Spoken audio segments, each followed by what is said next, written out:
بسم اللہ الرحمن الرحیم۔ السلام علیکم۔ اسلامک انفو کی جانب سے خوش آمدید۔ میں ہوں پروفیسر راشد۔ موضوع ہے تاریخ اسلام۔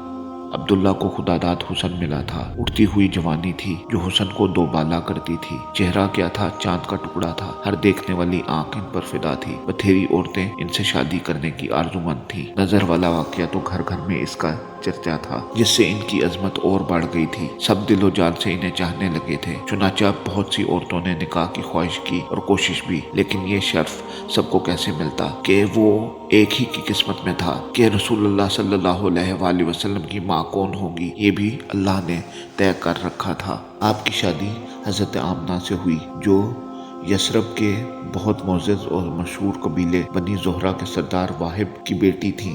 ماں کا نام عبدالعزیٰ تھا۔ باپ نے بیٹے کی طرف سے نکاح کا پیغام بھیجا۔ آمنہ کے گھر والوں نے اسے باعث شرف سمجھا اور خوشی خوشی تیار ہو گئے۔ پھر چٹ پٹ شادی ہو گئی۔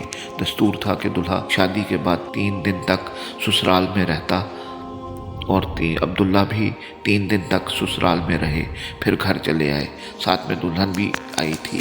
اس وقت حضرت عبداللہ کی عمر تقریباً 17 برس تھی۔ شادی کو بھی کچھ ہی دن ہوئے تھے کہ تاجروں کا ایک قافلہ شام جا رہا تھا۔ اس کے ساتھ عبداللہ بھی ہو لیے۔ پھر واپسی پر یثرب سے گزرے تو آپ کا سسرال تھا۔ تھکے ہوئے تو تھے ہی، دم لینے کے لیے ٹھہر گئے۔ اتفاق سے وہاں بیمار پڑ گئے۔ ساتھیوں نے انہیں وہیں چھوڑ دیا اور مکہ کا رخ کیا۔ وہاں پہنچ کر باپ کو اطلاع دی آپ کی بیماری کی۔ عبدالمطلب نے بیماری کا حال سنا تو فوراً اپنے بڑے بیٹے حارث کو مدینہ دوڑایا کہ وہاں جا کر بھائی کی تیمارداری کرے اور جب وہ اچھے ہو جائیں تو فوراً اپنے ساتھ لے کر آئیں۔ لیکن افسوس، حارث اپنے بھائی عبداللہ کو نہ دیکھا۔ وہ انہیں اپنے ساتھ مکہ نہ لائے۔ باپ کی آنکھیں ٹھنڈی نہ ہوئیں۔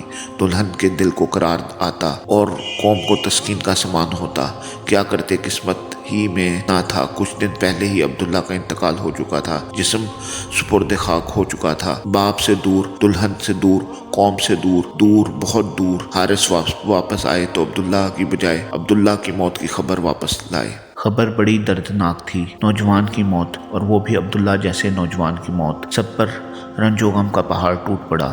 پوری قوم سوگوار تھی۔ ہر طرف مکہ میں اداسی ہی اداسی تھی۔ بوڑھے باپ پر تو رنج و غم کا پہاڑ ٹوٹ پڑا تھا۔ صدمے سے دل پاش پاش تھا۔ عبداللہ کی موت پر صبر آئے تو کیسے آئے۔ آمنہ کا سہاگ ہی اجڑ چکا تھا۔ دل کی دنیا ویران ہو گئی تھی۔ عبداللہ کا انتقال ہوا تو آمنہ امید سے تھی۔ اللہ کی قدرت کچھ ہوئی پہلے حبل دیوتا عبداللہ کی جان لینے پر تلے ہوئے تھے، مگر انہیں اللہ نے بھینٹ چڑھنے سے بچا لیا۔ اس وقت تک ان کے پاس اللہ کی ایک عظیم امانت تھی، انسانیت کی سب سے بڑی بیش قیمت متاع تھی۔ جب تک وہ کسی اور کے سپرد نہ ہو جائے، یہ ناممکن تھا کہ عبداللہ اس دنیا سے چلے جائیں۔ اب وہ امانت آمنہ کو سونپی جا چکی تھی۔ عبداللہ سے اللہ کو جو کام لینا منظور تھا وہ پورا ہو گیا تو اللہ نے اٹھا لیا۔ اب کوئی فدائیہ کام نہیں آ سکتا تھا۔ تقدیر کا فیصلہ اٹل تھا۔ مزید انفارمیشن کے لیے ہمارے چینل کو سبسکرائب کریں، شیئر کریں اور لائک کریں۔ شکریہ۔